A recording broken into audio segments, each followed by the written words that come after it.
shower. I've been procrastinating. I was reading on y'all. I got some funny. Washed it yesterday, but it got a little dampened in the shower.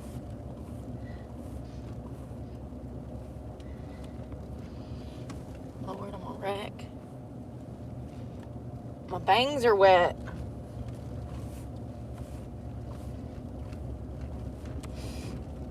I'm smelling it. It still smells good. Hold on. It's all crazy now. Because I was in the shower. Jeez Louise, I got it wet. That shower head sprays water everywhere. My face is breaking out so bad. So bad. My whole chin. Need some face cream. I got the funniest shit. Y'all, I literally have been laughing my ass off for the past hour.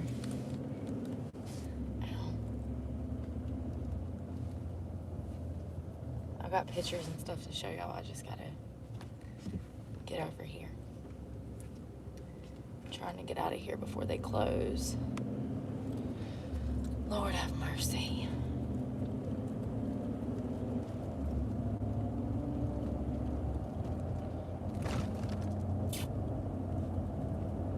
And of course I'm hungry and I don't know what I want.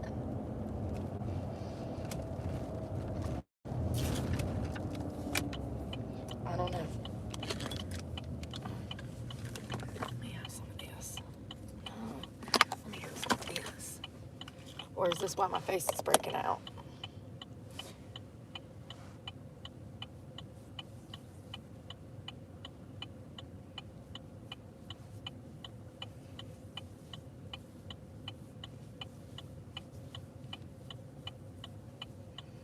Don't forget to get your neck.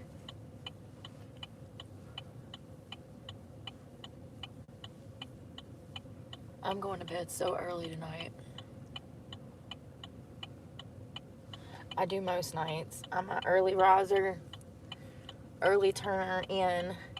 When the sun goes down, Brooke goes down. You know what I mean? Nothing good happens after dark, honey. Not after the age of damn 30.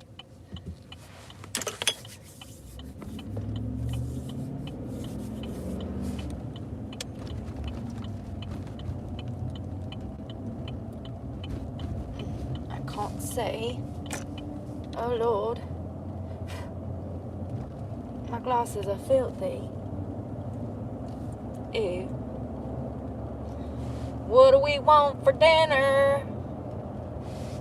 I can't have no more pizza. I done ate half a pizza in damn 12 hours. No mas pizza. Damn it. Of course I gotta go through a damn school zone.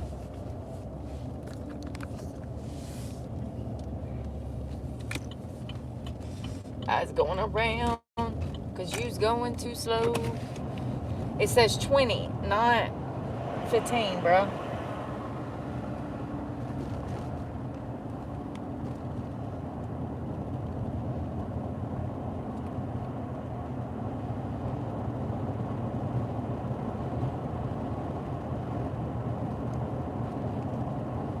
Shit.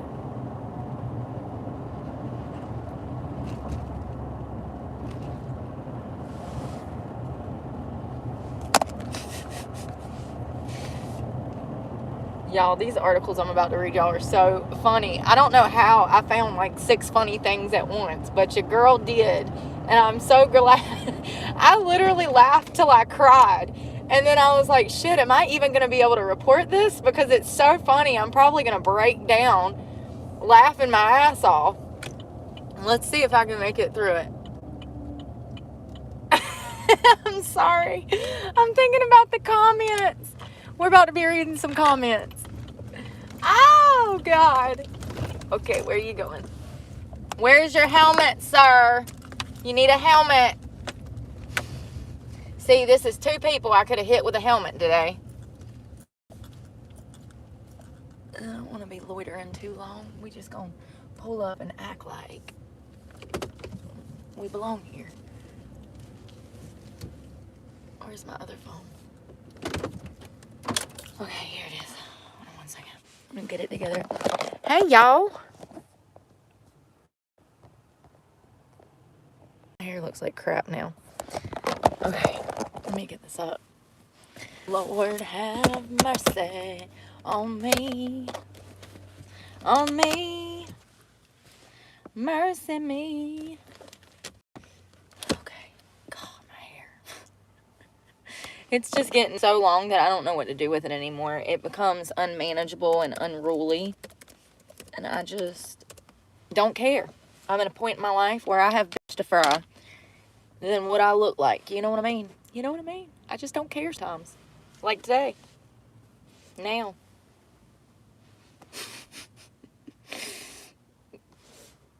Sorry, I'm laughing. We're going to talk about some serious stuff, but I got to start with the funny stuff because it is so good. Where should I start?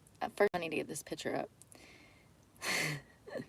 So it says, men's cuddling group aims to redefine masculinity and heal trauma. It's a picture of 5 men all coddled up, okay? I'm sorry. Hold on, they're so serious. They are dead ass too. They are dead ass.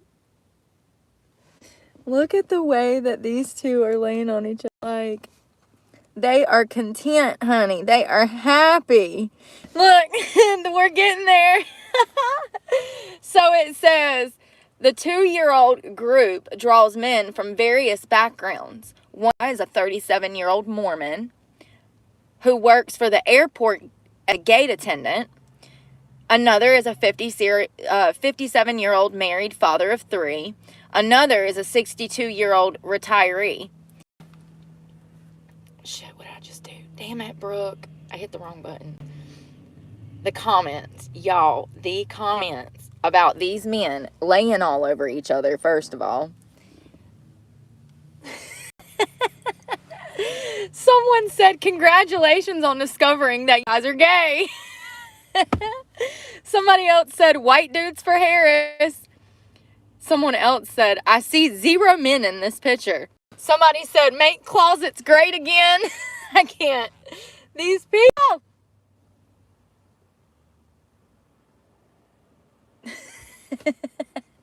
Soon to be renamed, just the tip group. Somebody said, then they played High Wiener. Which one will get pregnant first? Question mark. Oh my God. Oh my God. I can't. Hold on. Somebody said, bring back public shaming. Somebody said, pretty sure they call that gay.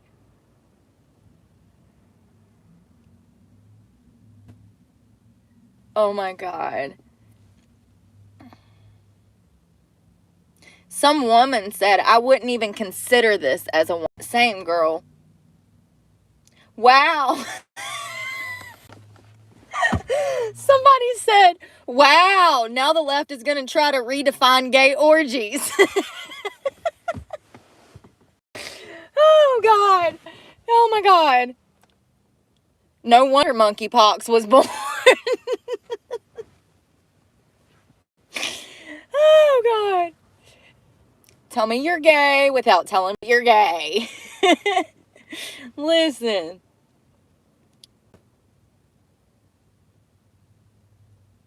Some of this I can't because it's so vulgar. This will get demonetized.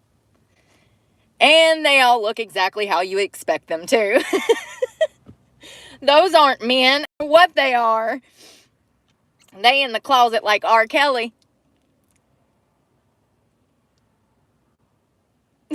Somebody said, this does not fairly represent men, Mormons, or airport works.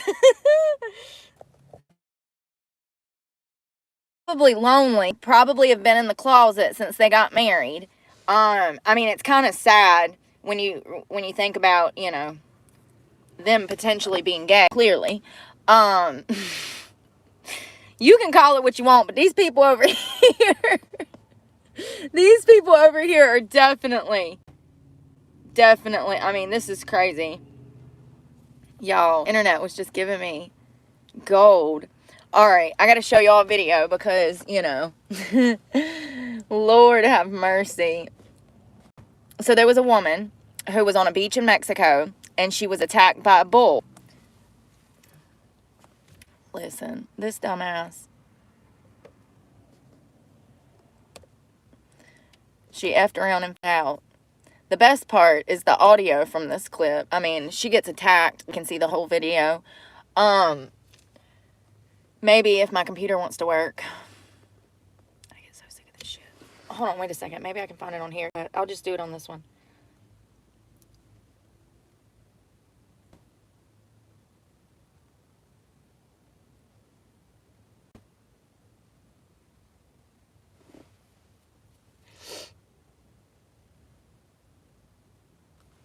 First of all, this dummy.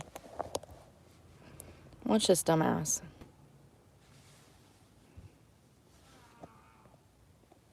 So jealous, huh? First of all, you see she's like messing with this bull.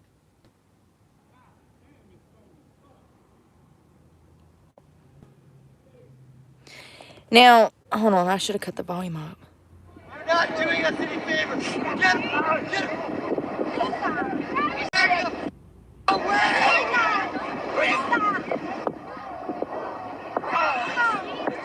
We tried to tell you. We tried to fucking tell you. Vale a ayudar, córrele.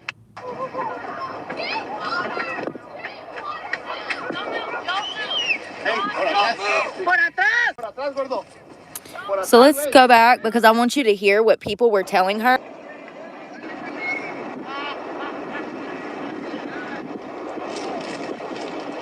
The audacity of this bitch. Yeah, because crazy. Them men know better. Them men have sense. You are really playing with it right now. See? Please don't do that. Please. Please get away. And her dumbass goes back. She deserved to get her ass whooped. Not doing us any favors. That's what you get for messing with a damn big ass bull. I love how she grabs the horns like she can control this beast. Like the level of stupid you have to be to think that you can out muscle a bull. White people just out here making us all look bad, I tell you. So, as you can hear, bystanders are saying, we fucking told you. What are you doing, you dumbass? The comments, though. The comments. Ah! First of all, why is it always some white Karen making it all look bad? This dumbass. The majority of the comments are talking about how she's even made it this far in life, given the fact that she's this dumb. No, I don't want to turn up. Not now. Not now. No.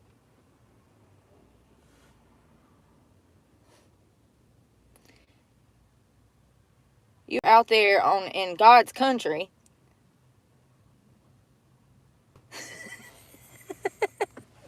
Somebody said she's 100% the reason why we have label warnings on eating laundry detergent. Terrible beach, stupid people, 1 star, the bull. Oh my God. This is someone who does not understand the real world. 10,000 likes. We tried to effing tell you is the best part of the whole video. Red Bull gives you wings. Black Bull gives you horns. Somebody said, and it's true, the bull kind of stops and looks when she goes over to pick the whatever was in the bag, I'm assuming was food. When she started taking the things away from the bull, even the bull had to spend a moment to process her stupidity. We literally live in a world where people have to beg others not to do dumb shit. Respect. The bull was very patient. I think he was too. He could have killed her. I mean, she kind of listen. If you want to F around and find out about messing with a wild bull, you might deserve to get your ass whooped by that bull if you want to damn poke the bear, poke the bull. Her story to everybody back home will go something like, I was minding my business, picking my stuff up on the beach, and this bull just attacked me. And people were yelling at me, and I'm never going back to Mexico. It sucks. You know it. You know it. How much you want to bet this woman is the of her HOA back home? Zero survival instincts. How she's made it this far in life is a miracle.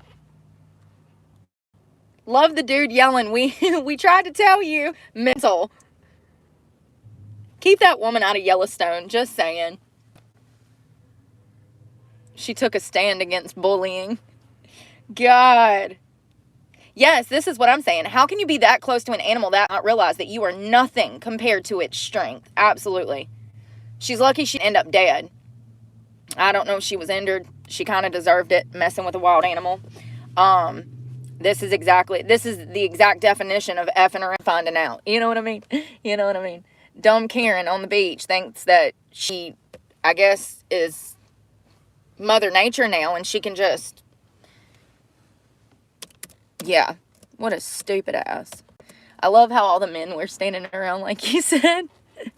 Oh, he did. He was patient. Listen, she should have just damn gave him whatever was in the bag. That's what I would have done. I love feeding me some. See, if I ever get my ass whooped by a bull, it's because I was feeding it. Just know, Brooke was giving it apples, and Brooke ran out of apples, and the bull was not happy. That's absolutely something that I would do, is like throw out food, animals. I mean, I don't do it in parks and stuff because you're not allowed to. Never feed the birds. But if it was like up north in the mountains, and it's just, you know, I don't know, a horse, I'm going to give it an apple. You're not supposed to feed wild animals.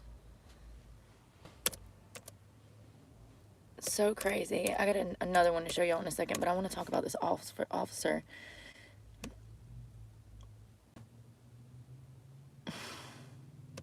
It's another officer, Oklahoma, OKC officer. He was accused of R-word. This is out of Oklahoma City.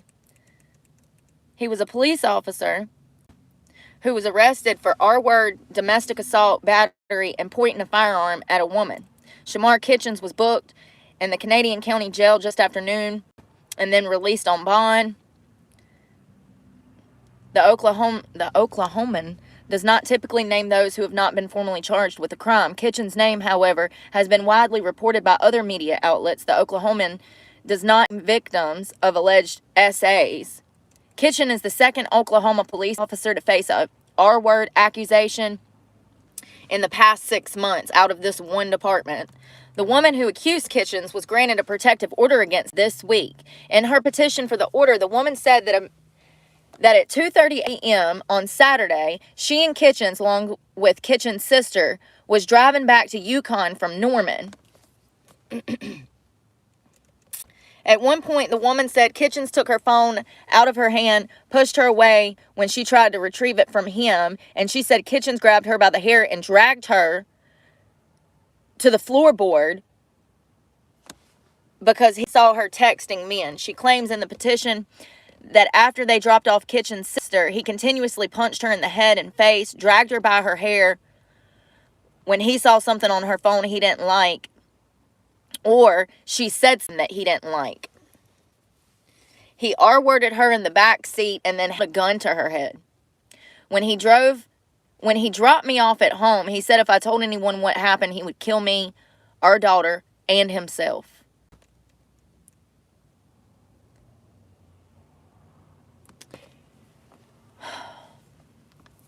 Kitchens was hired in January of 23 after completing the police academy. So he's been on the job for what, a year? Maybe? Yeah, a little over a year. Almost 2. 23.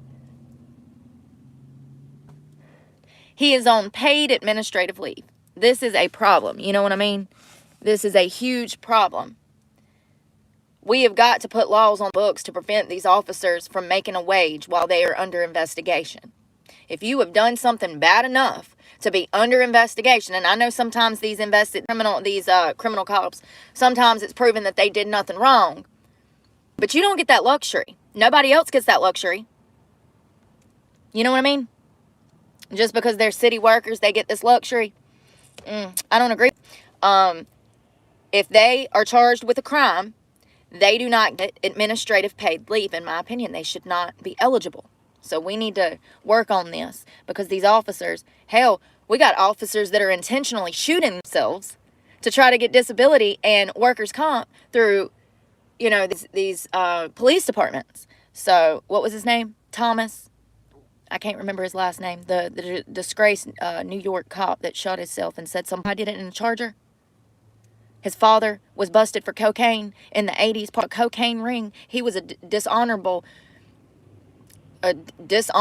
cop, or whatever you want to call it. So it says that he's on administrative leave. They're doing an investigation. They're going to present the case to the district attorney. Kitchens was also arrested on complaints of forcible sodo, R-word by an instrumentation, and threatening to perform an act of violence. Jesus Christ. Another Oklahoma City police officer faces similar allegations from an incident in June. In McLean County District Court, Sergeant Ryan Stark, who is 44, is accused of first-degree R-word, domestic assault, and battery with a dangerous weapon, kidnapping, and threatening to perform acts of violence. Blanchard police were notified of a possible domestic assault involving Stark and a woman after they left a restaurant in a police vehicle. The woman told investigators that she was in a previous romantic relationship with Stark. Stark allegedly became upset when the woman said that she did not want to go to his home. She claimed that Stark was intoxicated, and he said he was involved with, including a woman from whom he often bought drugs. Hold on, wait a second. I thought he was a cop. Was he out here doing drinking and driving and drugging? Jesus Christ. I'm telling y'all. The woman claimed that her cell phone from her. She accused Stark of R-wording her at his home and denying her medical attention. She has also filed a protective order against Stark, and he's scheduled for his hearing in January of 25. These weirdos. God, you call the police for help and they come over here and beat and damn R-word you and...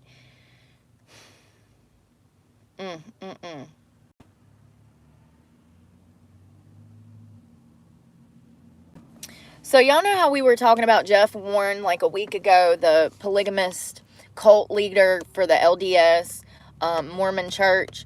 When Jeff went to... Wait, my computer working. What is going on? Let me just go find it. Jesus, I don't understand what's going on with my computer anymore.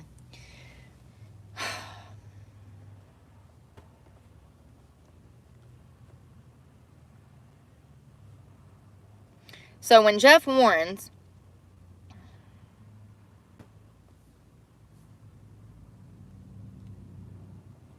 went to jail, there was another man that stepped up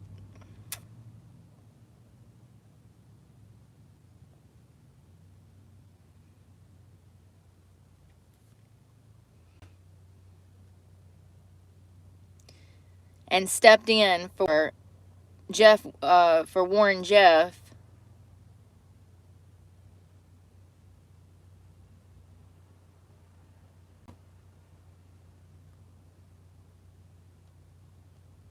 And this man started taking child brides just like Warren Jeffs did. They're expecting him, you know... Hold on one second. So his name is Samuel Bateman. And he stepped in when Warren Jeffs was arrested for marrying children, okay, and abusing children. This guy, Bateman, stepped in. So Samuel Bateman,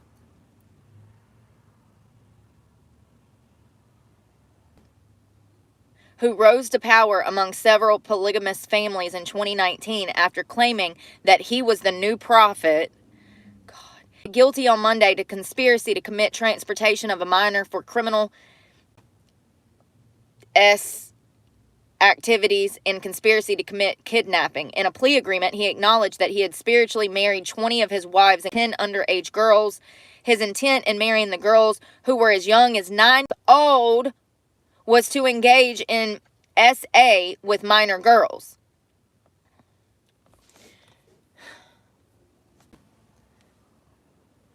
So it says that the Fundamentalist Church of the Christ of Latter-day Saints has started taking plea deals in a federal court and admitting in providing child brides to their leader, Samuel Bateman. Some in the group have also admitted in federal court papers to orchestrating a plan to kidnap the girls from Arizona Child Protective Custody in November of 22 after federal agents raided their homes weeks earlier looking for evidence of sex relationships between adults and children. But he pled guilty to just 2 charges as part of an agreement with federal prosecutors. The plea agreement recommends the sentence be between 20 and 50 years in prison. And he's required to serve as a sex offender. He's currently scheduled to be sentenced on July 15th of next year. First of all, 50 years is not enough time for marrying 20 children.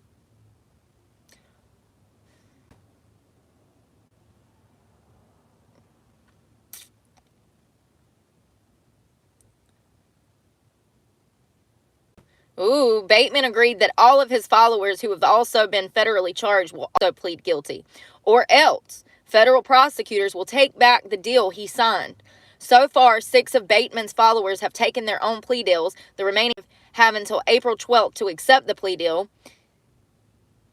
There's a girl named Marona Johnson. She pled guilty in January to conspiracy to commit tampering with an official proceeding. Her plea agreement recommends the sentence, which will not exceed 5 years, followed by supervised release. In it, she said she was the first adult wife Bateman took after he began claiming that he was the prophet in 2019. Bateman and Johnson have 2 children together. Johnson said she saw her husband take additional wives over the next 2 years, including 10 who were underage. She admitted that she watched Bateman engage in sexual activity with these girls and sometimes participated. When the FBI raided their property in September of 22, Johnson said she had hid a USB drive that contained her journal and Bateman's personal journal that contained his priesthood records. She admitted giving the USB drive to someone else and asking them to hide it from federal agents. So that was the charge that she faced. She also admitted to helping orchestrate the plan to kidnap 8 of the 9 girls that Arizona welfare officials had taken after the raid. The women successfully took the girls from the state custody in November of 22, and the law enforcement found the children a few days later in Spokane, Washington.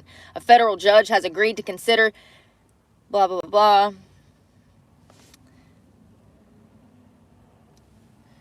A lot of these women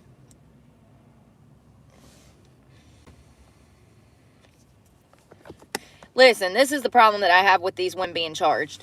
These women were born into the Mormon church. They have been brainwashed their whole lives. Actually, they've been coerced, abused, and brainwashed their whole lives. I'm not saying that they shouldn't have been charged, but I just want to reiterate that these women were also victims themselves. There was another one charged, Leah Bisline. She admitted that she married Bateman in December of 2020, by which time he already taken some of his brides. She admitted being aware that Bateman had sex with and also admitted to participating in group sexual activities, which sometimes involved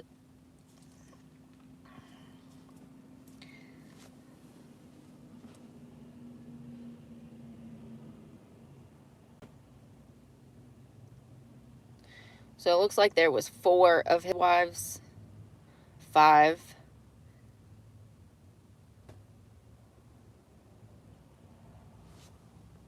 Some of these women are getting long sentences. This one's going to get 17 years. And she's also going to have to register as a sex offender.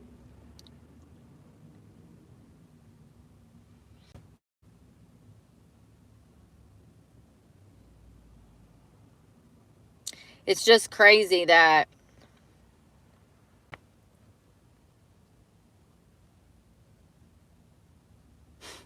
Bateman began trying to recruit members to follow him in 2019 by telling them Warren Jeffs, died in prison, which is not true. He also said that he was the new prophet. Listen, y'all, it's crazy to me. You can listen. You can tell me you're a prophet if you want to. I'm going to look at you like you're crazy.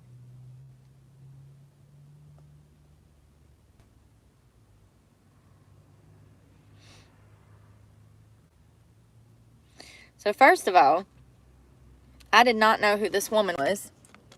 First of all, this woman is the head of, what is it called? Health and Human Services. What was her name? Hold on.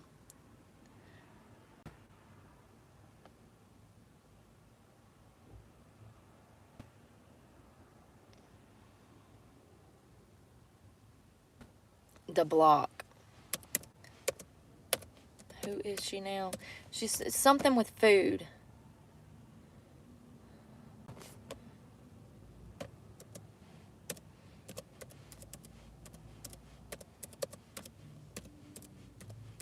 She works high up government.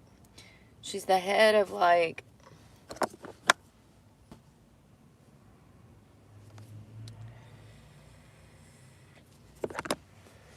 I can't find this bitch now, and I got her name. Anyways, you guys, she is head of health. She was head of health for the USA. She says that 5 eggs per week can be dangerous for your health. First of all, lady, you are the last person that I would be taking health advice from. Someone said, Hut giving health advice. I can't.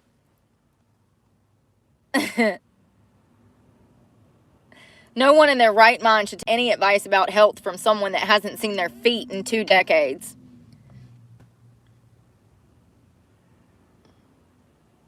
She's a doctor, by the way. This makes this even funnier.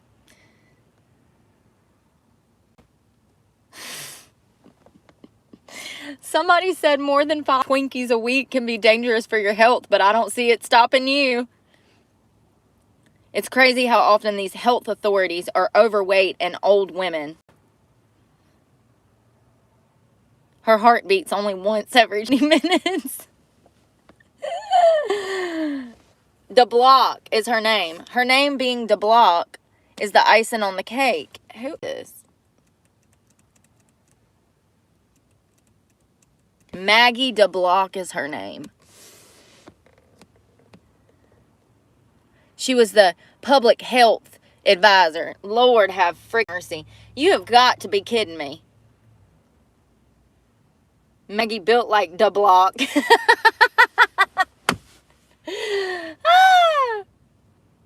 Peter Griffin in human form.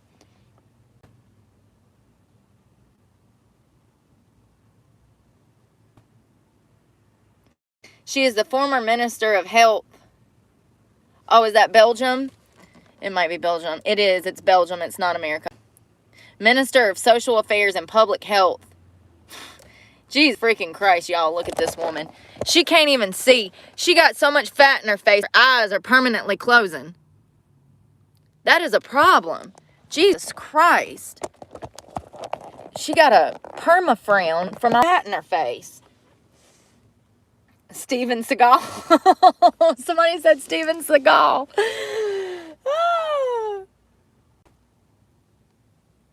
I identify as in shape. The work is done. Jesus, they came after. 5 eggs a week could be bad for you, but the 4 bags of chips, 2 packs of Oreos, and 4 pints of ice cream she eat a week. Perfectly healthy. Jabba the Hutt giving health advice. No, they didn't. I mean, she does. Look, listen, I don't make the rules. I don't make the rules. I don't write the content. Like, poor Belgium.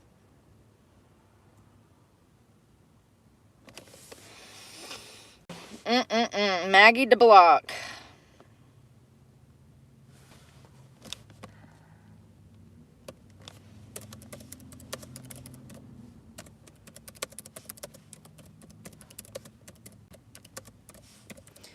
So this just dropped 2 hours ago. I was reading about it, you know. These are the mugshots. First of all, this guy looks like he got his ass handed to him first. I might have to do it on my phone. In a news article, him and his friend were arrested. They were stalking this girl from the internet through a game console. And matter of fact, they flew from Canada to the US with the intention of stalking and harming this girl. It's coming up. First of all, something that was really funny in the section was everybody was talking about how the news just grazed over the fact this boy looks like this. They did not explain to us what the hell happened to him. I mean, I ain't complaining because he was the #1 suspect. He flew from Canada to the U.S. with the intention of killing, R-wording, and murdering this girl. So I don't feel bad about him looking like this, but I do find it humorous that they don't explain how he got in this condition. They don't explain how he got in this condition. Oh God, I got another funny one I completely forgot about.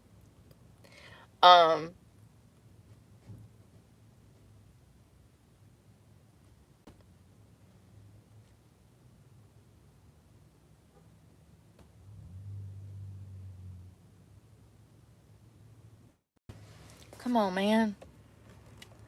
What the hell? And this dropped 54 minutes ago. Until I can get this up. What the freak? Oh my God. Let me just do it here, I guess, because my computer, I don't understand.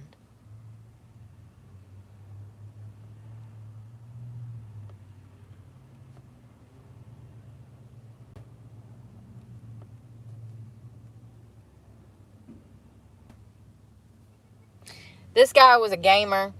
Both of them were. Jesus Christ. Online gamer flew from Canada to the U.S. to stalk a woman and meet her. To stalk a woman he met online. And stab her and her boyfriend. Devin Wolfgang Vanderhoof, 25 of British Columbia, and Darius Avery White, a 25-year-old from Ontario, allegedly flew from Canada to California to attack the victim. They flew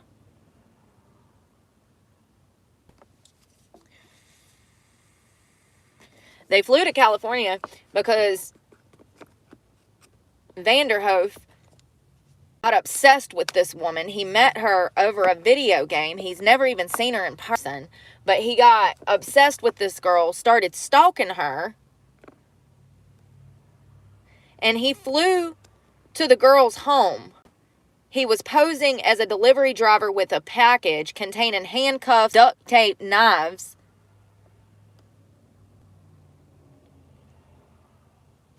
A few moments later, the woman's boyfriend opened the door. That's how he got looking like that. I was wondering why he was looking like that. That boyfriend done whooped his ass. That's what you get. That's what you get. Well deserved. That's when police say Vanderhoof forced his way into the home and began stabbing the boyfriend with a knife, resulting in multiple critical injuries. Maybe not. Maybe that's not why he looks like that. The woman grabbed a sharp metal object and began defending her boyfriend. It was a woman that whooped his ass. Even better. Oh, she's playing Captain Save-A-Him. Captain Save-A-Him. So the girl grabbed a sharp metal object and began defending her boyfriend. She was strangled and stabbed in the attack. The attacker also received multiple critical stab wounds. She stabbed the shit out of him. All three of the people in him had stab wounds.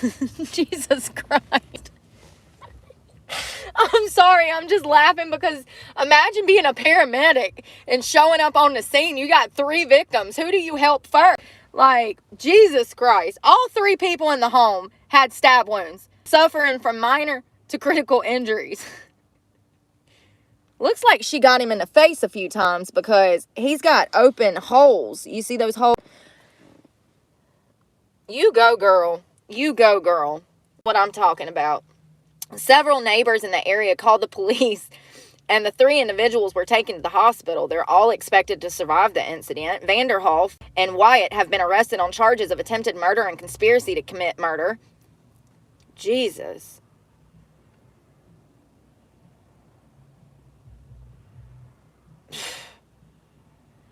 Their bail has been set. One was the attacker who planned to tie up this girl, kill her.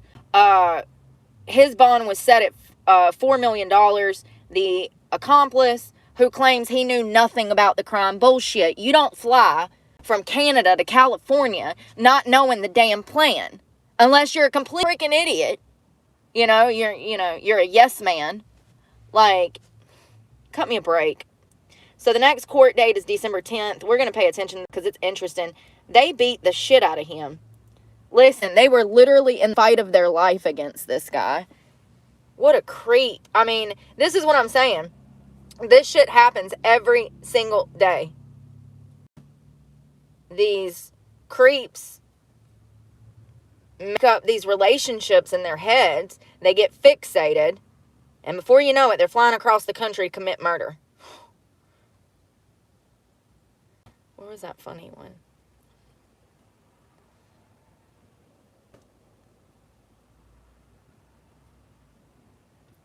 The pastor. He was actually caught up in a sex trafficking ring. Apparently, he had paid for sex. He had been seeing... So what happened was, it was a massage parlor. The pastor was going into the massage parlor. He was paying for sex from these masseuses. It's alleged that he went into this massage parlor 68 times. And the cops set up an undercover sting operation and busted him, as a pastor buying ass out of a massage parlor. The comment section had me rolling. First of all, here's his picture. Usual suspect. Not to be funny, I'm just being real. Imagine that your church donated money was spent on a prostitute. 68 times, huh? Guess he'll miss the 69 eat for free promo.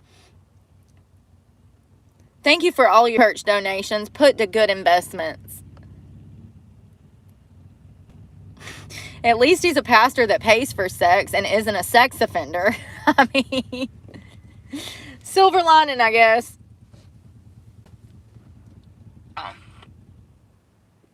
What a weirdo. Never trust a politician or a pastor. Wow, I am so shocked no kids were involved.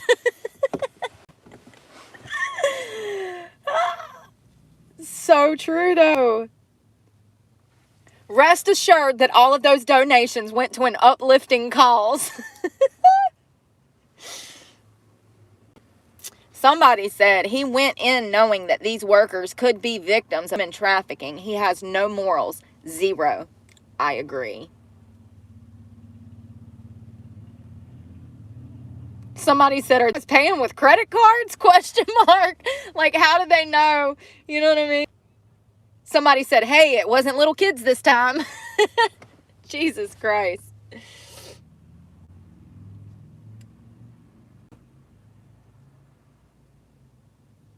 So crazy. So there's a DOJ, FBI special agents in Boston arrested a city councilor, Tiana Fernandez Anderson, Friday morning on public corruption charges. Seems like she was swindling money. Let's look. Boston. Boston. Boston. God, my hair is everywhere. Boston. Corruption. City. Council. Woman.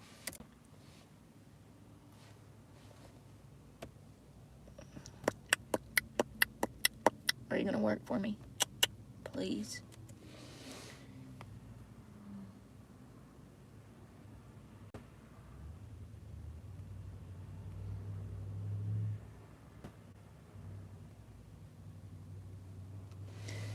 fraud and theft charges 45 minutes ago.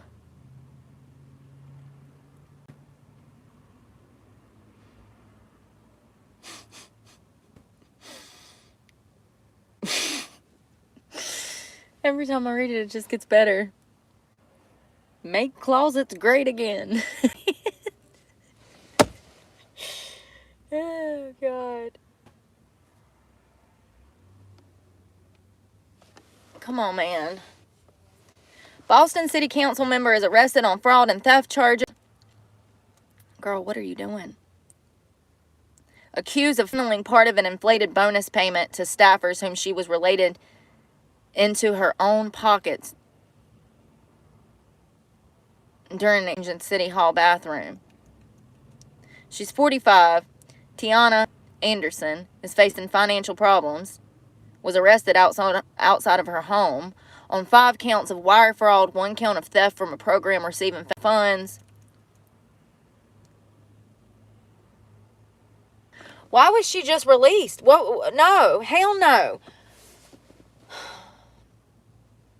Hell no. They let her just sign herself out on federal charges. This is what we have to put laws on the books to prevent. Anybody that works for the city, the state, holds a government position, holds a city position, absolutely not. They are to be held to the full extent of the law. They are supposed to be carrying themselves like city workers, and this woman was funneling money, stealing and receiving federal funds, and y'all just let her sign herself out?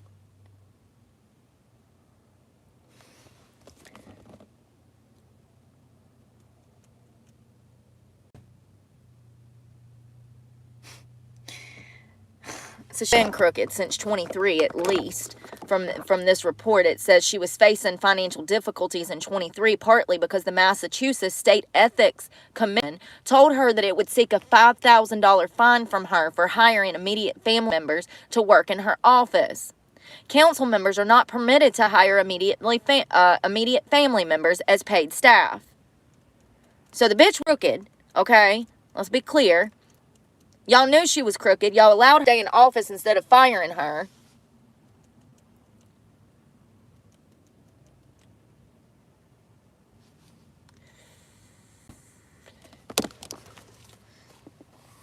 So it looks like she hatched a plan, despite the fact that she was under investigation from the ethics commission.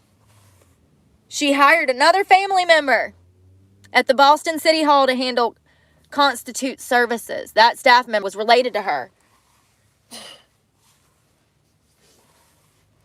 She went on to tell the staffer, a woman, that she would give her $13,000 bonus, more than twice as much as she was paying the rest of the staff combined in bonuses.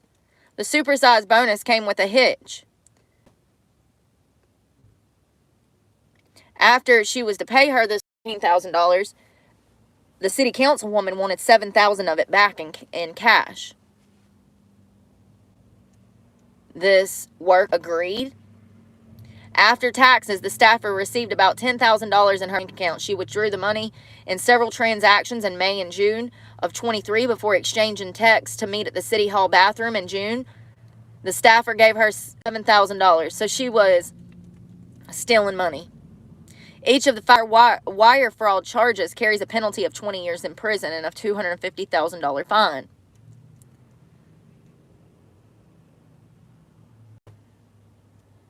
Wow. Anderson became the first African immigrant and the first Muslim elected into the council in November of 21. She was also re-elected in 23. There's them DEI programs working for you.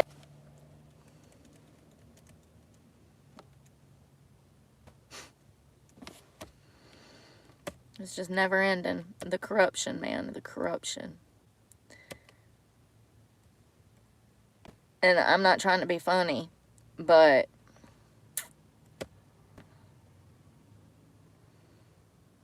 I've seen her talk. She is a Fannie Willis Jr., honey. If there ever was one.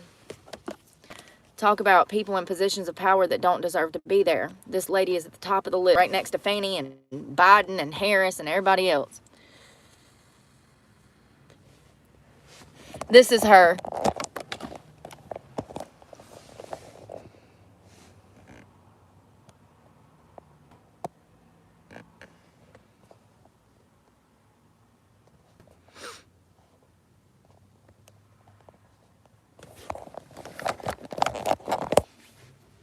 Shit's wild. All right, there's an ounce. Come on, man. That shower was so nice, but I wish my hair wouldn't have got wet because now it looks all crazy. I'll put some oils in it before I go to bed and, like, tie it up. I never sleep with it down. Come on, man.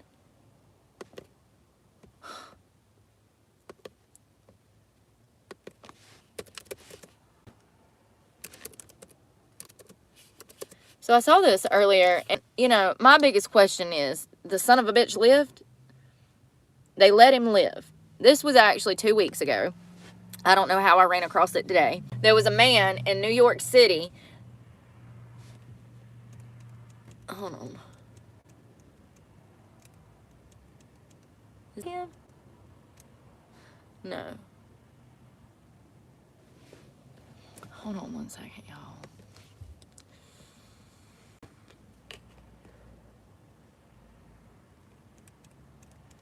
It was in Texas. There's an 18-year-old immigrant that stabbed 3 police officers, and somehow the lucky son of a bitch lived.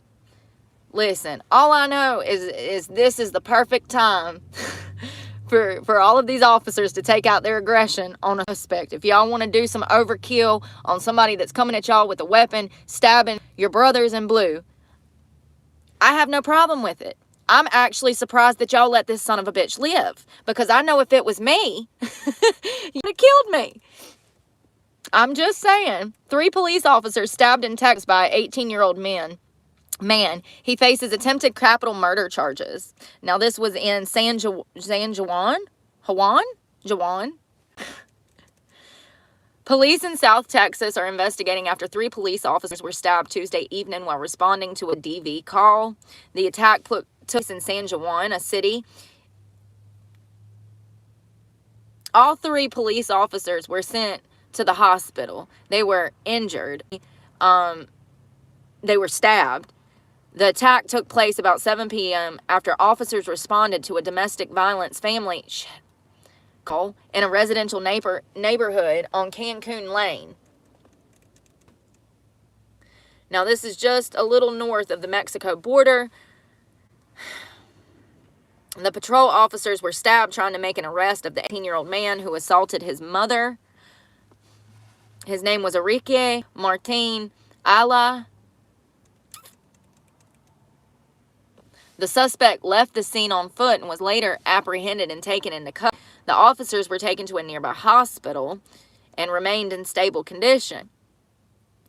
He was slated to be arraigned Wednesday on attempted capital charges, and he was.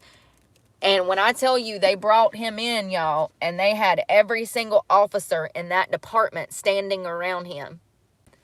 They brought him in for his arraignment, and all of the boys in blue were there to watch him. I can't believe that the son of a bitch lived. I mean, I'm just being honest. You out here stabbing cops, just expect to get shot, baby. And this is Texas, too. I am so surprised that they let this guy live. Let's see if I can find. And he looks like a little hellion. I just want to be clear. You can tell that he was not being raised right. I mean, at least I can. He ain't but 18, and he already looks like a 25-year-old TDA gang member. I was looking to see if there was more information, but it doesn't look like this. I'm just surprised that they let him live. If there was ever a time for justifiable homicide, I would say stabbing 3 cops would, you know. He wasn't even beat up or nothing. That was the crazy part. I can't find a picture of him now.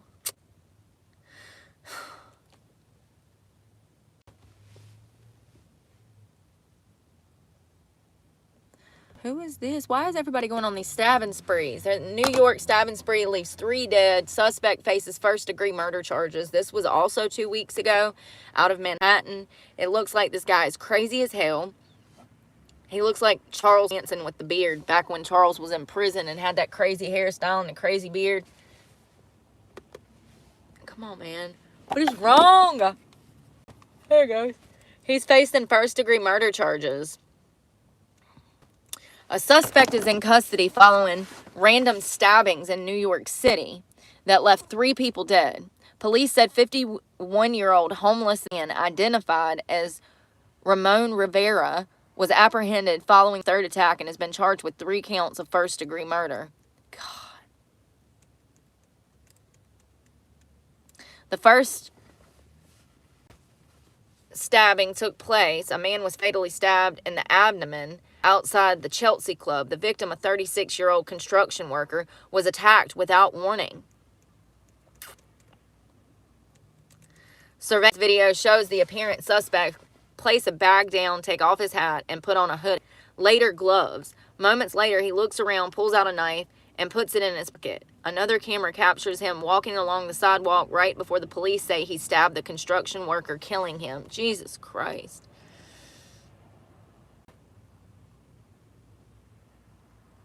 You can tell from the tape it just happens immediately. There's no time for the victim to react.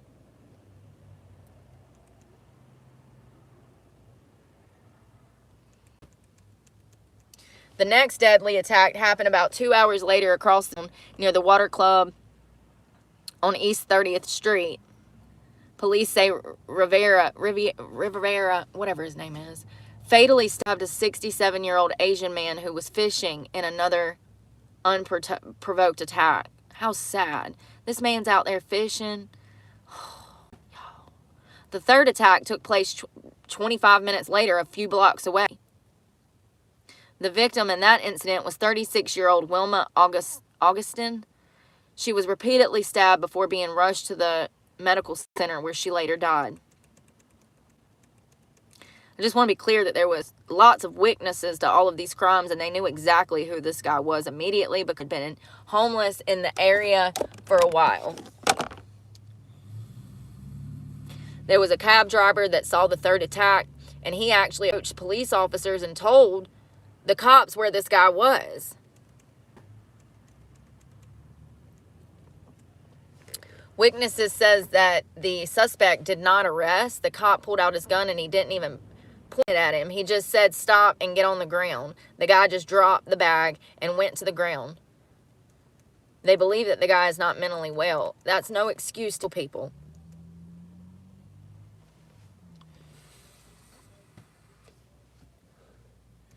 Go Texas.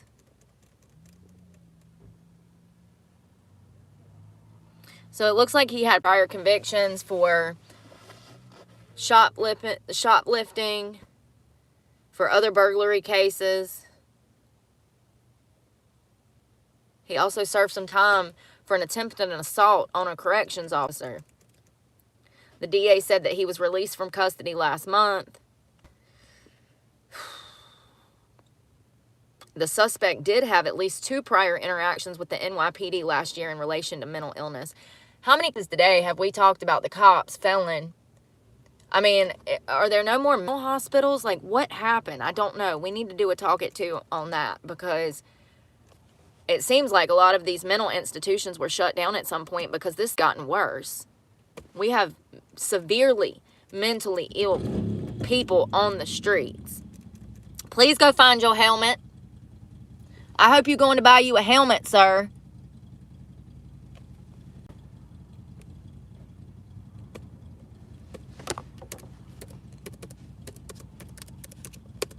Oh, and y'all remember Matima, the Indian couple that I reported on like a month ago?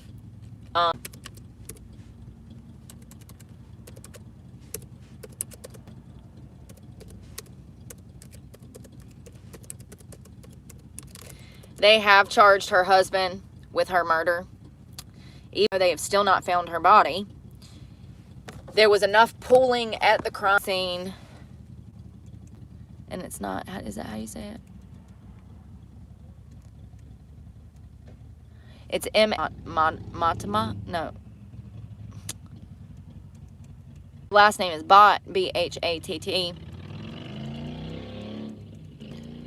Here we go.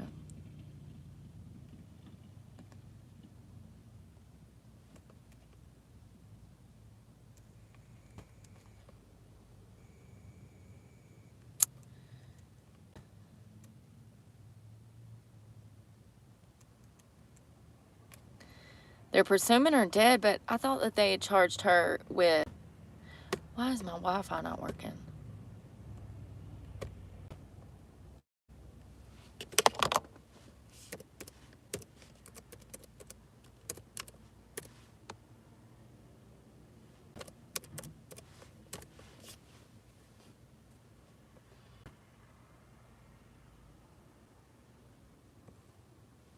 So it says the husband of a Virginia woman presumed dead appears in court after police found more evidence. Here's what we know. First of all, this couple were of Indian descent. They had a small 1-year-old daughter together. We don't really know the dynamic of their marriage, but she's a nurse. And there's no way, in my opinion, that this woman just walked off and left her child. Narelle is accused of killing her in their home and then dragging her body outside. According to the criminal complaint, Bhatt, 37, faces a felony charge of concealment of a body. He was taken away in handcuffs back in August, and the couple's home was searched.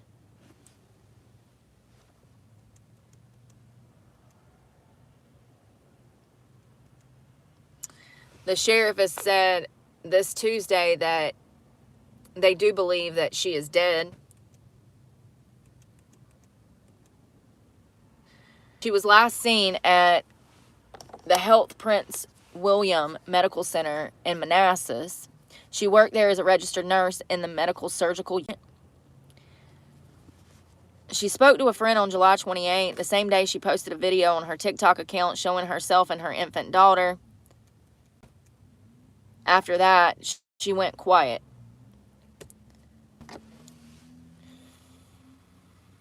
On August 2nd, co-workers at the medical center called for a wellness check.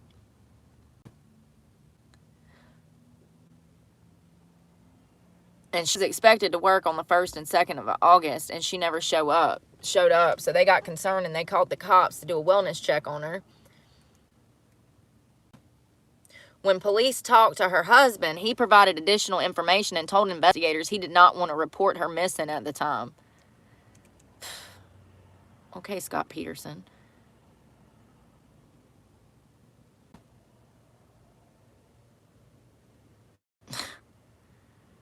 He said the last time he saw her was July 31st.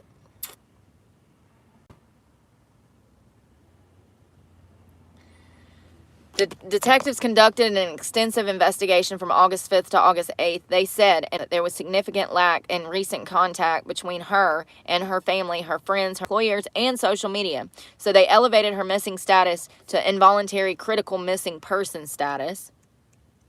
The husband, he initially cooperated with the investigators, but then he stopped cooperating with them.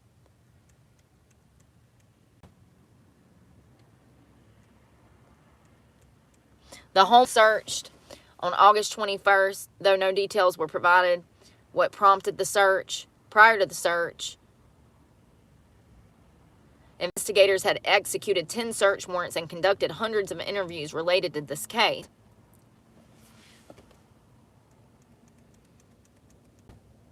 And I just want to be clear that when they went into this home to search it, honey,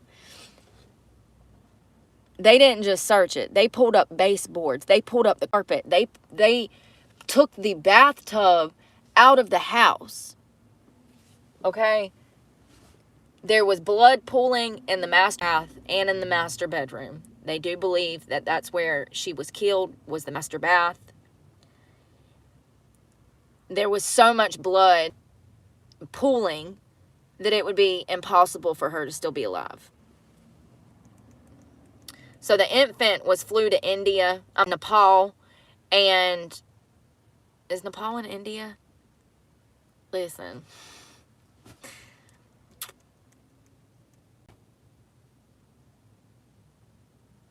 So it looks like the husband made tons of inconsistent statements about where his wife was. He claims she destroyed her own cell phone before disappearing. On July 30th, investigators say Bhatt, Naresh, the husband, was seen at Walmart buying a 3-pack of knives, 2 of which were unaccounted for after the search of the couple's home. A day later, he was seen at another Walmart buying cleaning supplies. Investigators found what appeared to be blood pooling and blood splatter in the home in the main bedroom, and appeared that the bed had been moved, blocking a closet. See, here's the thing. I read in a different report, several different reports, that it was the master bathroom that had blood splatter and blood pooling, and this is saying the main bedroom regardless. Light pink stains were found on the bedroom carpeting after the bed was removed, and pools of blood were found in the bathroom. And it looked as if something was dragged across the floor, along with blood pooling on the shower floor. There was blood in the caulking around the tub.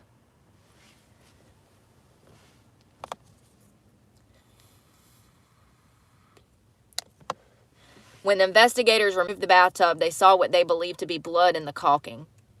A number of the cleaning supplies that Naresh Bhatt purchased were also found in the home, which appeared to be in disarray.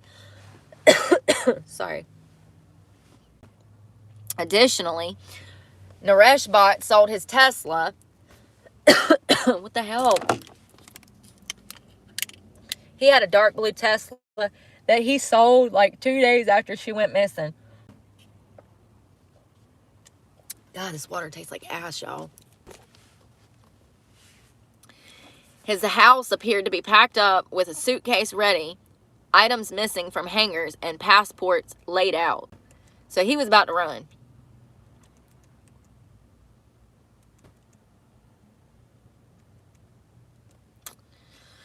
So some of her co-workers have since come out talking about how they don't know much about her marriage, but she definitely had a wall up when it came to this marriage. It said that they believe that she put on a facade, acting like everything was fine in this marriage, when clearly it was not. Now, he is being held without bond. We love that. The same day, another search warrant, this Tuesday, another search warrant was executed at the couple's home. And there was more evidence that's been uncovered, but the cops will not elaborate. They also went to the dealership where Naresh Bhatt sold his Tesla. They confiscated the Tesla because it's part of a criminal investigation now. Clearly, that's the way he would have moved her body. So I'm sure that they're going to be doing tests on that car. They have cadaver dogs, if that's what they're called, that can sniff out human remains. They can also determine if a body was ever present in that vehicle.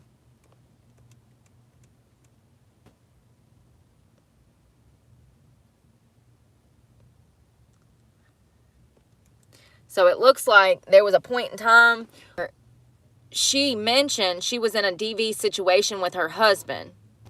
There was a caseworker that gave her resources. I told her to leave the house immediately. I offered my home for her to come to, or a shelter. I offered all the help. She later received a message saying, "Hi, I'm going to a family counselor. I want to give him one last chance. I realize how much I love him, and I want to give him a chance, hoping he could be a better father, a better person. I just don't want to put him in a problem." Girl, baby, baby, baby. These behaviors never get better. They only get worse.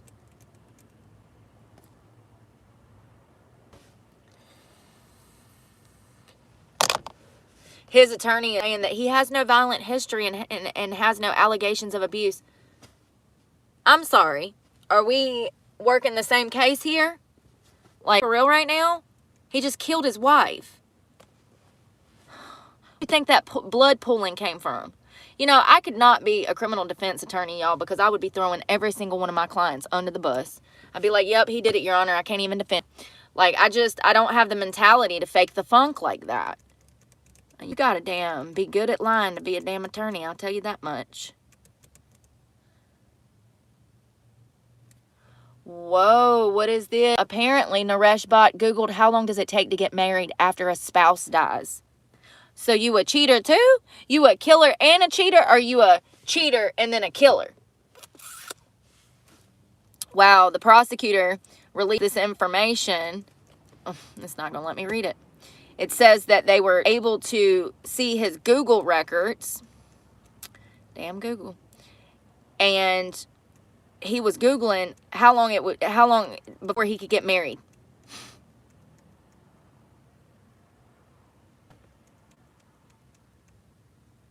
So we don't have any more updates right now on that case, but I did want to let y'all know that I thought they were going to charge him with murder, but it doesn't look like they did.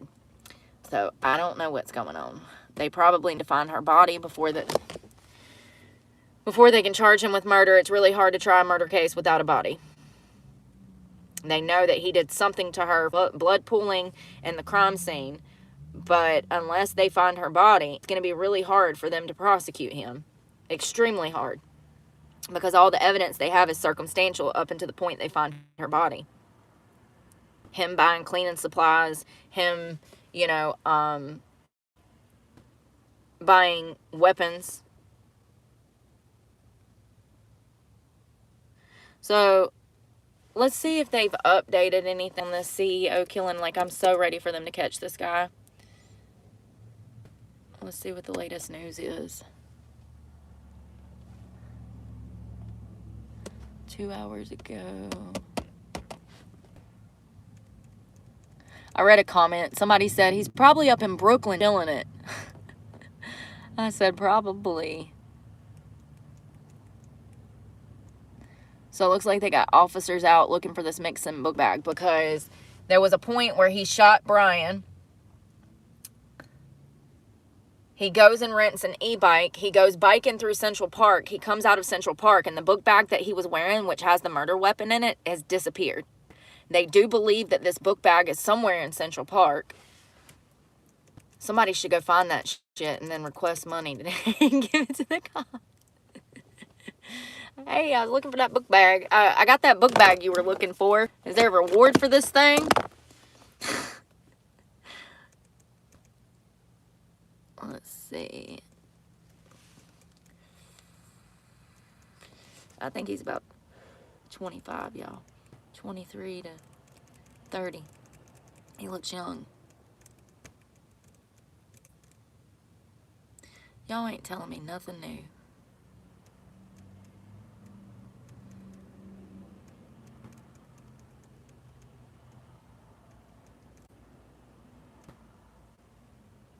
So it says investigators believe they were able to score DNA samples from several pieces of evidence discovered at or near the crime scene.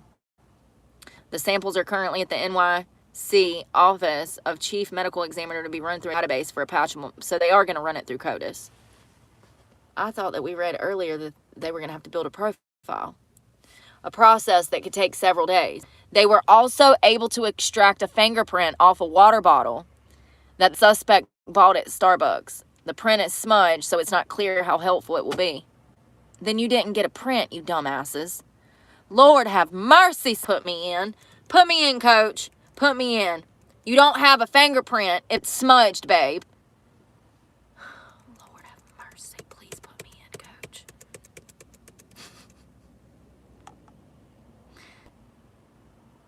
So it says the suspect fled on foot and then fled north on a bike and rode into Central Park. After leaving Central Park, he took a cab to the bus terminal. He's out of here. Jesus Christ, this is crazy. You got every cop in New York City looking for this son of a bitch, the FBI, everybody, and can't nobody find this damn 25-year-old kid. Listen, y'all can call him stupid if you want to, but I don't think he is. He's smarter than the entire police force of New York. Jesus. All these surveillance footage, all of these witnesses.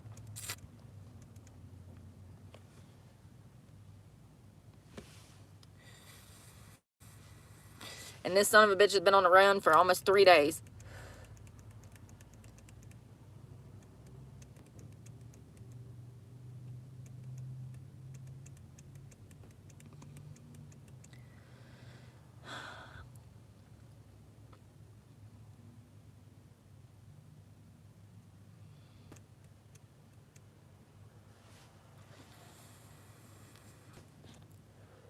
I saw another like criminal investigator talking about this guy wasn't smart and he wasn't prepared and he wasn't a trained killer. No, he wasn't, but he was methodical.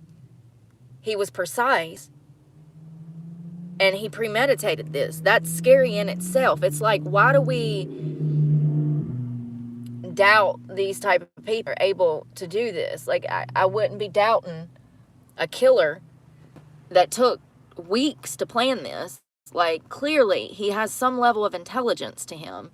Once again, he's evading hundreds of cops.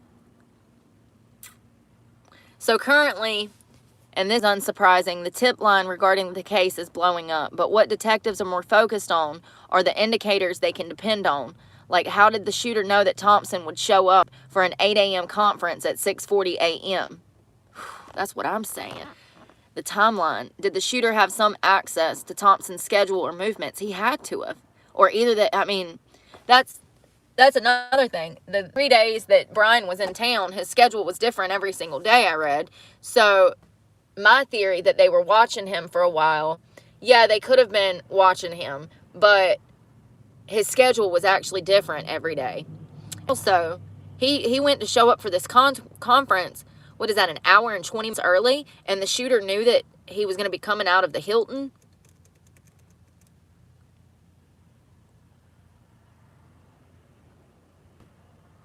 The shooter was along the building line across the street when Thompson come up the block. Video shows the shooter apparently recognizing Thompson from what must have been at least 60 feet in twilight early morning conditions.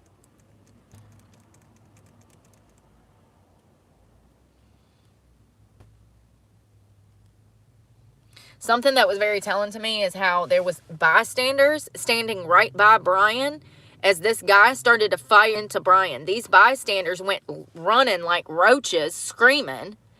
The kid did not care.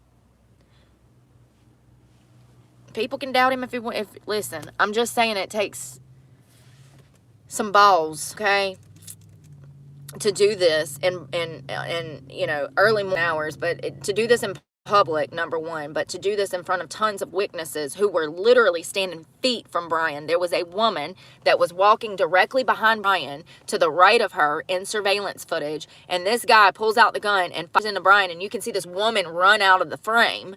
She was right there, 3 feet from the killer. So this phone that the police recovered in an alleyway, they'll be able to find out it was a burner phone that the killer either was trying to get rid of or dropped. We don't know.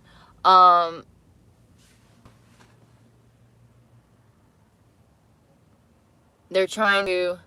Legal processes will allow for a search warrant to obtain the digital information to indicate who that call was to and the number it originated from, even if it was a disposable phone.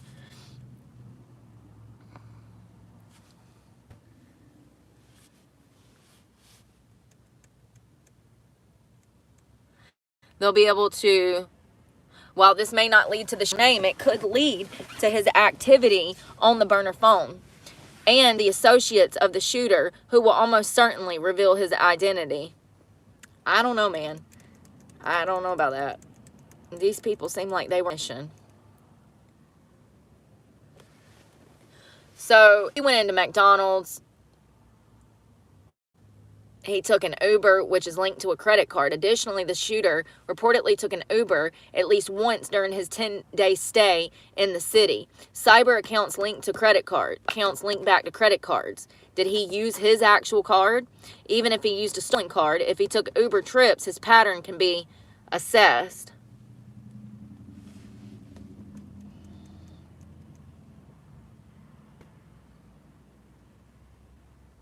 So it looks like they've ran Hitchers his face through facial recognition software. They've still not been able to figure out who this guy is.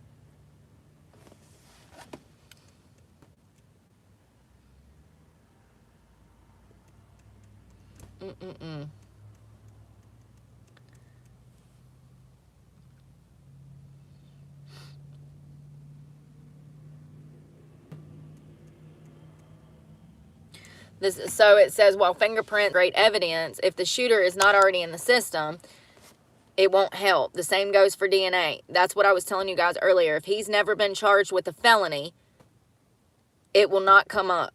The only way that they take your fingerprints and your blood is if you commit a felony. That blood will be put on the CODIS file, and the remaining, they take several vials. I'm telling you from experience. They do it when you get to prison, send it off to a lab for it to be stored at for future uses. If you ever commit a crime, they can pull that blood and get a match. You know what I mean? So, unless he's been charged with felonies, this is not the way to get him. They need to figure out what city he came from, where exactly he jumped on that Greyhound bus. Where he jumped on that Greyhound bus is more than likely where he lives. And where is his parents? Why is none of his family coming forward being like, oh, that's my son?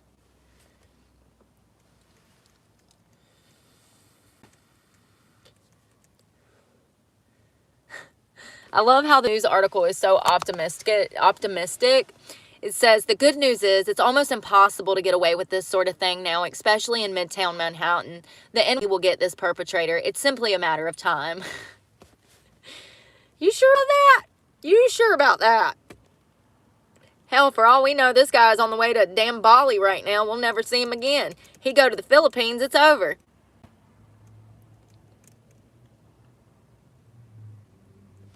It's entering the 3rd day, and they still ain't got this kid. And he looks like a kid.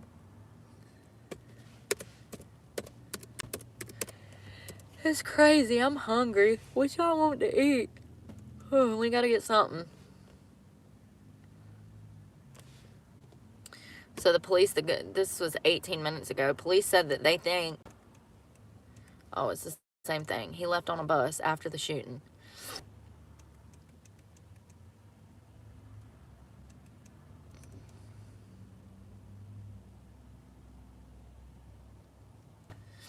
So it looks like they have video of him riding through Central Park and later taking a taxi to a bus terminal that offers commuter services to New Jersey and Greyhound routes to Philadelphia, Boston, and Washington, D.C. That's nowhere near Atlanta, honey.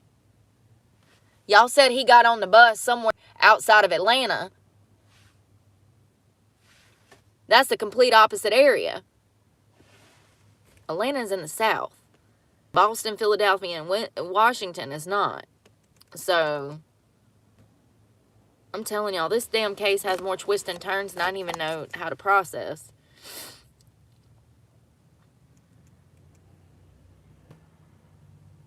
Investigators also believe the shooter left a backpack in Central Park and they're carrying out massive sweeps to find it in a vast area with lakes and ponds and meadows, playgrounds, and densely wooded sections.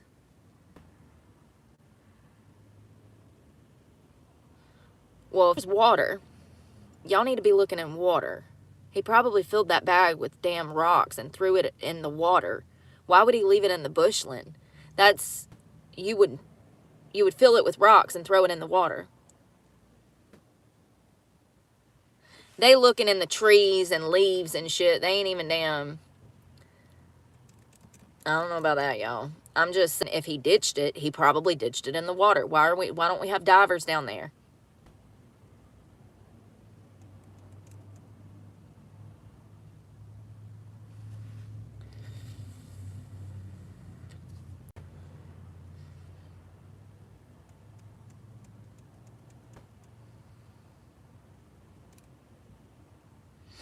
So it says, investigators have tested a discarded water bottle and a protein bar in a hunt for his DNA.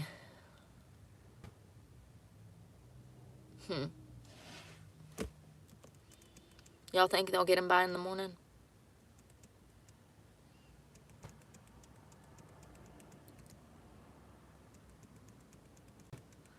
I said I think that they'd get him today. If they didn't, they'd get him by the end of the weekend. I don't know. I can't believe those cops let that guy live. I'm just saying, if he would have been in North Carolina, them cops would have killed him dead for stabbing some of their own. I need food.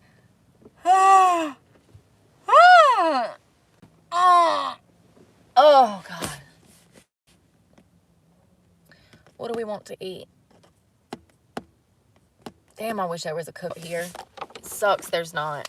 I need to get me some food. Power. Why are y'all retracting messages?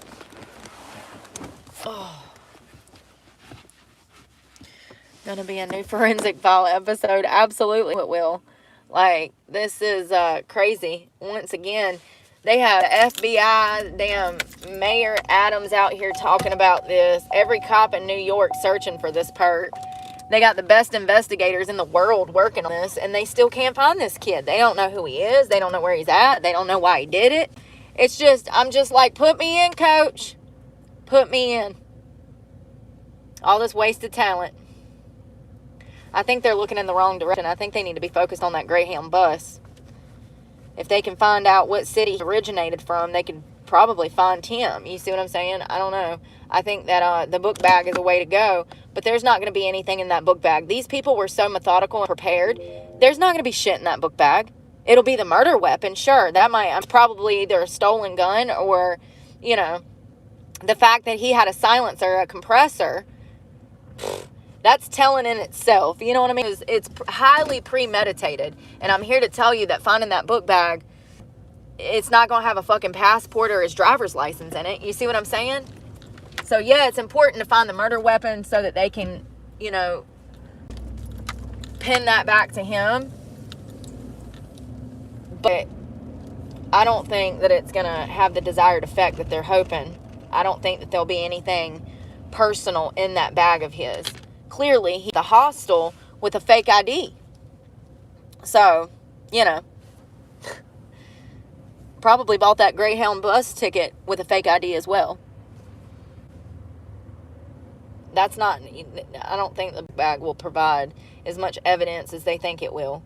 The cell phone might. Now, burner phone can actually be traced back to where it was purchased and any activity that was on the phone. The cell phone company will work with investigators to provide that information. All outgoing calls, all incoming calls, text messages, pictures, any and everything that was done on that phone, investigators will be able to figure that out. But once again, this was a burner phone. They knew that they were going to destroy these phones. They knew that they were going to drop them in the trash.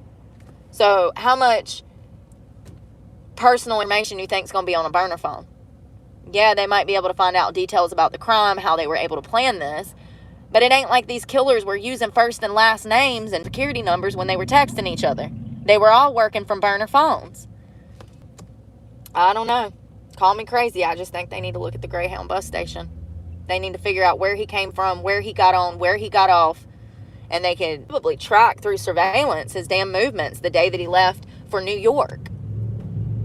If they can trace his steps through New York with surveillance footage, why can't they trace his steps back to his home with surveillance footage? You saying? And I know it probably ain't that easy, especially if he's in a rural area. But I just think that that Greyhound bus station would be a good start. Of course, you know, the phone and the backpack if they can find it. But I'm here to tell you, he didn't leave it in no damn bushes. He didn't leave it in no damn bushes. What's the chances he dug a hole before and went and buried it real quick? I think more than likely, though, he stuffed rocks in the bag and threw it in damn water. They said that all through Central Park, there's mass quantities of water, rivers or lakes and streams and stuff.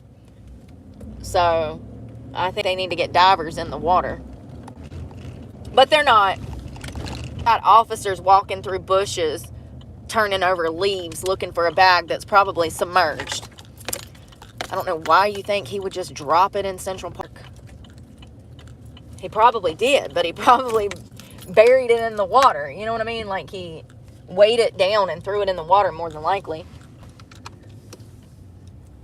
We gonna try I ain't had Arby's in forever, you guys. We'll try that. Because I'm starving. I'm always starving.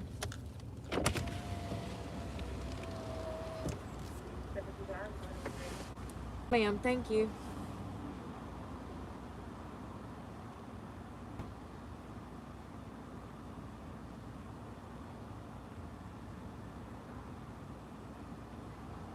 Can I do your number 5, just the burger?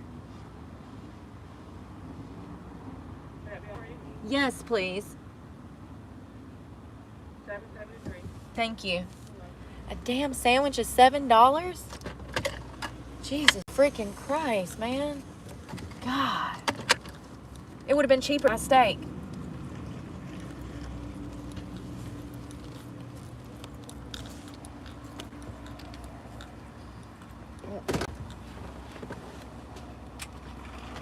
How are you? Good, how are you? Good.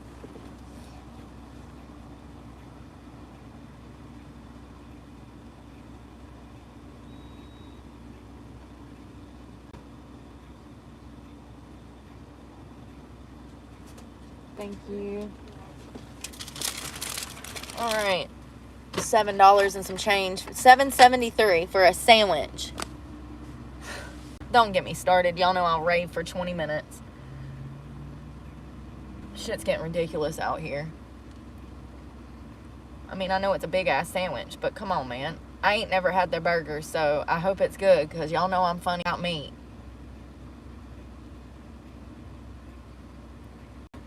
He better hope that none of his family got damn ancestry damn kits done, 23andMe, because those companies work with investigators to catch these perps all the time. So if any of his family did one of those DNA swab kits, they'll be able to find him through the DNA from the water bottle and the protein bar. I'm actually surprised that somebody has not recognized him by now. And, oh, I know that guy. I went to school with him. Or I know that guy. He was always a conspiracy theorist. Or I know that guy. You know, that's usually what we see happen. Somebody calls in a tip and they're like, oh, that's my neighbor from 12 years ago. You know, and I'm surprised that nobody's done that. You too. Thank you. I'm surprised nobody done that. It's cold outside. I got the month of May.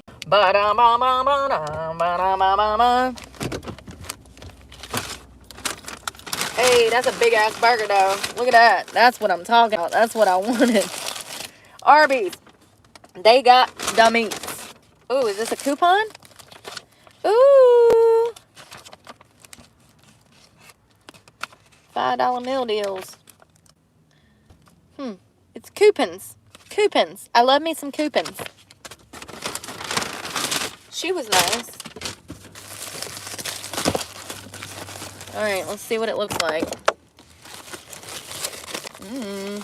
This was their bacon. I'm sorry. Yes, their bacon barbecue burger. It's got pickles, bacon, cheese. These little... Is that French fries or onion strolls? They're cold. Whatever they are. Burger is a nice size. Barbecue sauce. Arby's. Sponsor me. I want that bite right there.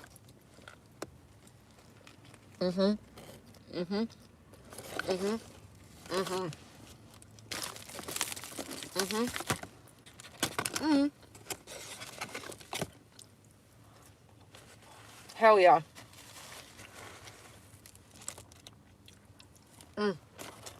They put so much barbecue sauce on the bottom.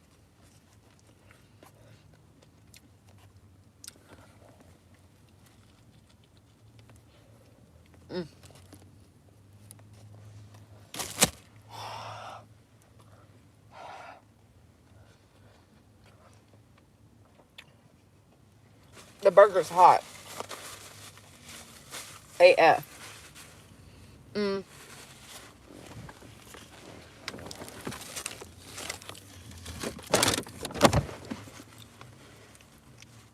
I wish I had more barbecue sauce.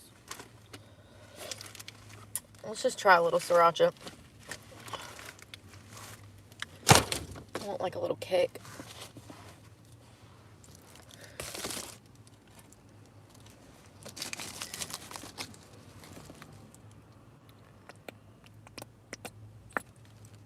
Almost out. Sriracha.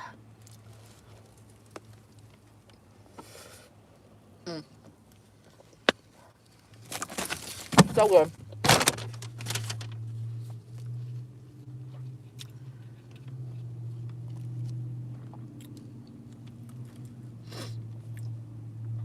Not bad, Arby's.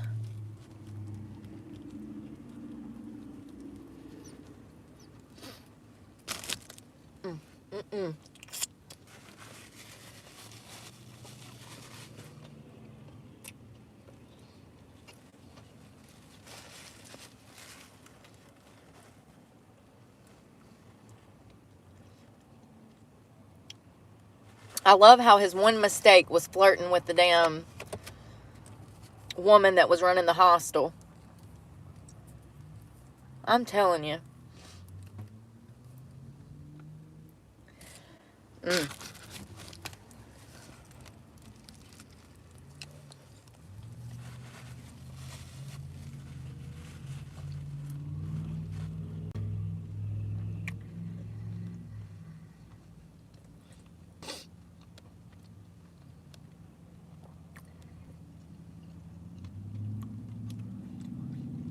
What if this was a family affair?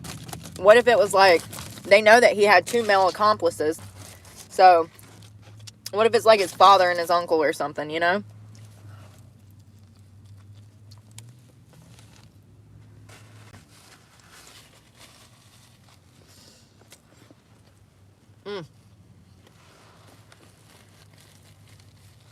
It ain't bad, Christina. It could be worse. Hello, hello.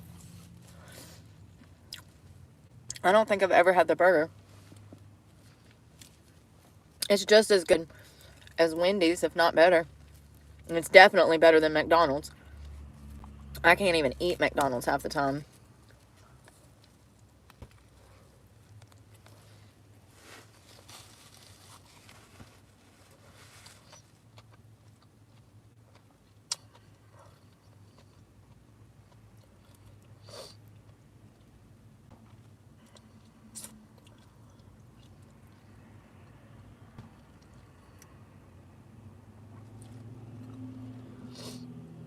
It's crazy.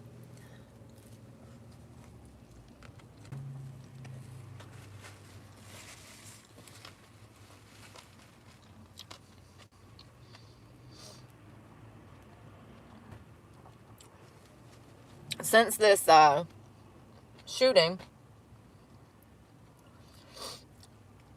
people have started to social media to talk about their bad experiences with insurance companies. This is what kind of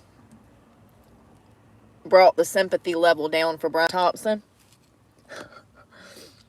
There's a lot of people actually praising these vigilantes for doing this.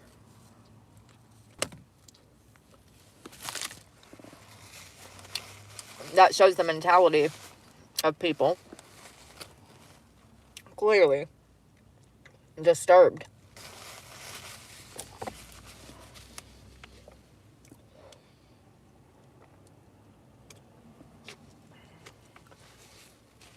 Y'all want this man to damn be executed because he was a millionaire and doing shady shit. But if it's a child trafficker, y'all don't give a shit. Make it make sense. Y'all just let those perpetrators back out on the street again.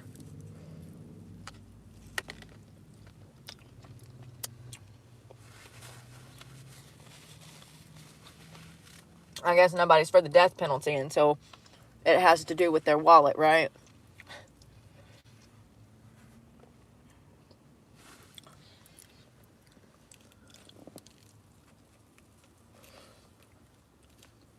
I'll tell you one thing. If they ever catch these guys,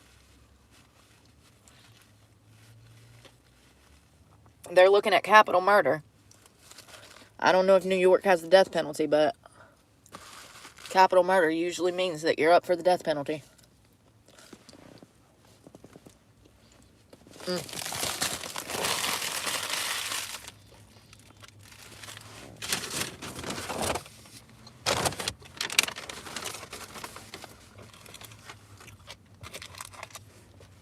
Yeah, I could do that again. Not bad. Now let's see if it makes my stomach hurt.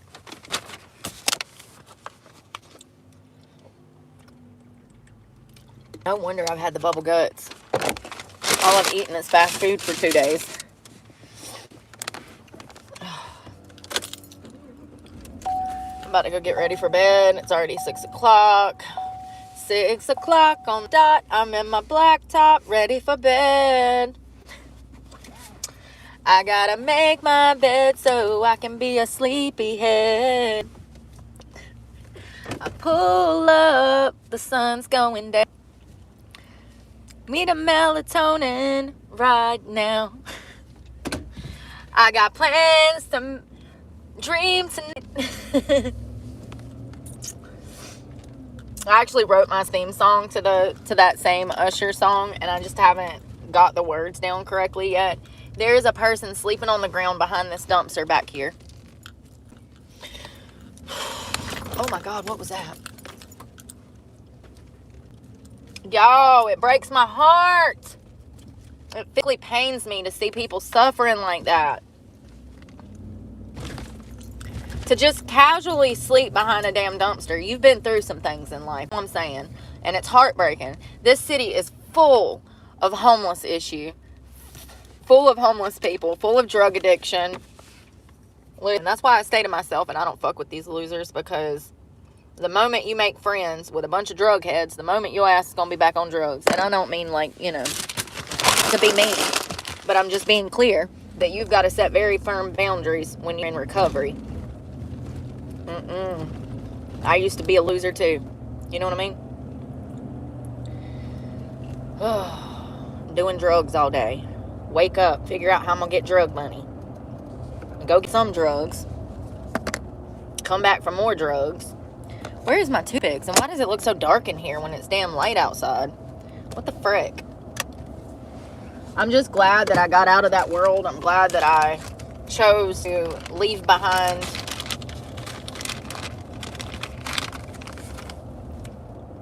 all of those problems. Best thing I ever did was get clean.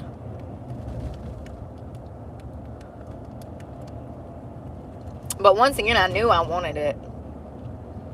I'd wanted it for years, but I had all of these people in my life that were supplying drugs and drug money to keep me high so that they could control me. So, when you have people in your life pushing the drugs into you and giving you drug money, it's really hard to walk away from that. I had no clue that it would end up leading to me being homeless, but here we are. Ain't that crazy? It's literally the saddest success story ever. Gets clean, becomes homeless, loses everything, can't find work, all because you got clean. And it's been absolute hell for 2 years, but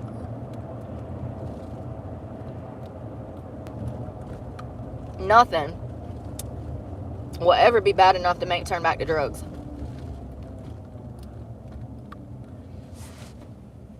I haven't even had a craving or a thought of using drugs since I got clean 4.5 years ago. It's just not even in my vocabulary. It's not in my behavior pattern anymore. You know what I mean? And I sure as hell don't be hanging out with people that do drugs, honey. If you tell me you do drugs, that's the quickest way to get me to leave your presence, honey. I'm running for the door. Where is my truck? Where did I park? I got to go. You fools over here talking about meth and shit. Honey, that leads to 3 places. Jails, institutions of death. And fuck around and find out if you want to, but I don't need to. I died, Lord, more than 6 times I've been dead. Oh. I don't need to learn anything else. I learned everything I needed to learn when I was in active addiction. And I'm so glad that God helped me from the disease of addiction, because He absolutely did.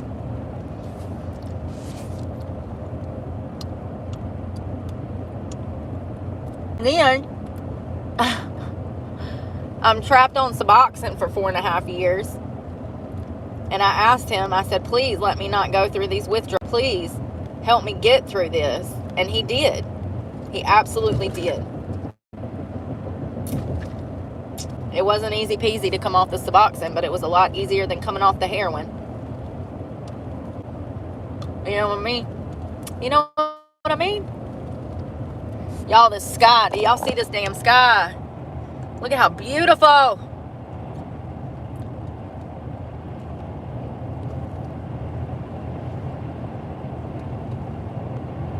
So pretty.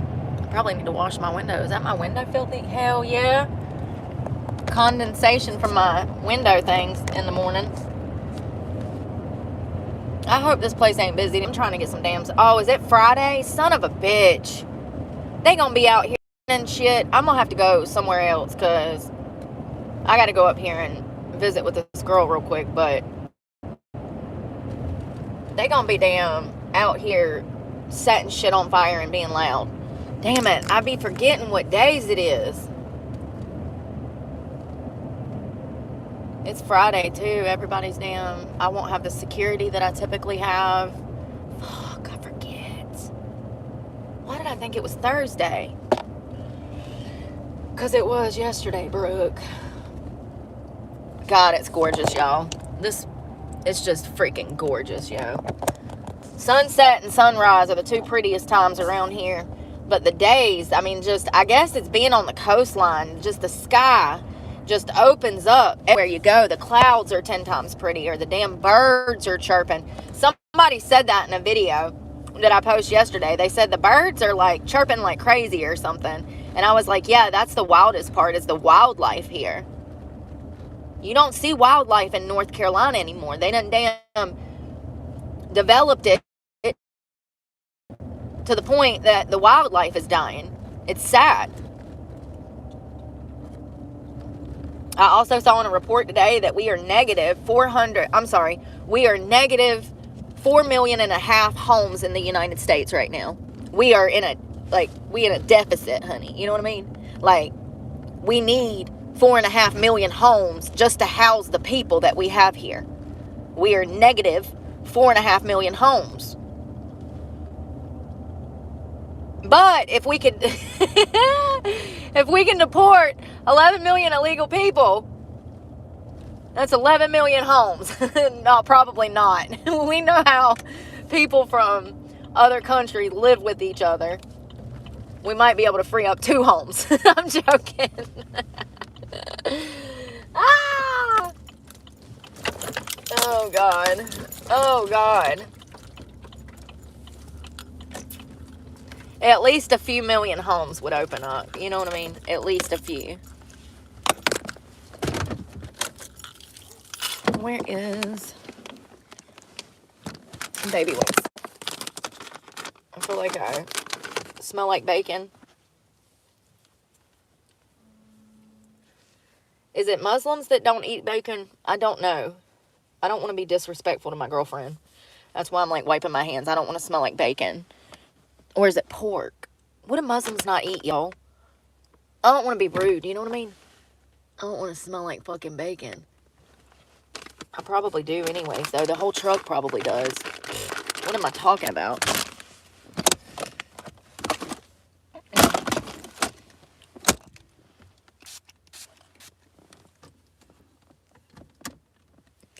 What happened?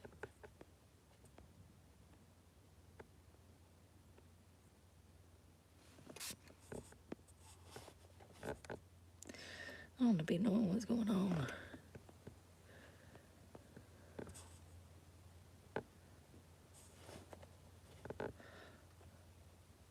Oh, we got another jealous person in the chat.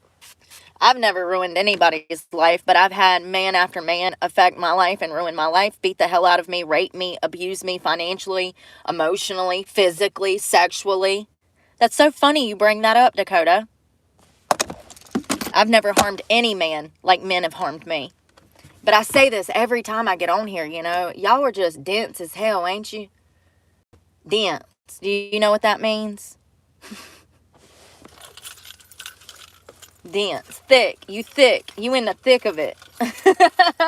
In the thick of it with a 25 damn IQ. Imagine. Things could always be worse. Just know. Y'all could be like Dakota over here with an IQ of 25. Oh. Be grateful. Be grateful, honey. I don't know if I want these coupons. I don't never eat there. And they don't seem like they... It's not real deal. $7 French dip meal. Do you know how cheap that meat is? Hell no. I won't eat it Arby's again for the next damn 5 years like last time. I think that was the last one I ever ate at, was that same damn Arby's. I think I got a French fry there, and he threw a damn free pie in there. I said, oh my God, I'm going to cry. That's so sweet. Why are you giving me extra food? Am I too skinny?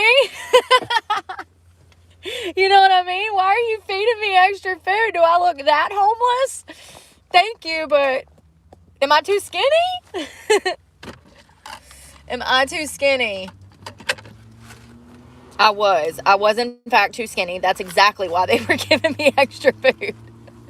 I'll never forget, I went through a McDonald's to order a pie one time, and I opened the bag, and there was 2 pies in there instead of 1 pie. I was like, Jesus, maybe I'm too skinny. It's bad when you go through a fast food place, and they feel bad for you and throw extra food in the bag. You know you've lost too much weight, okay? Stay off the fucking Ozempic.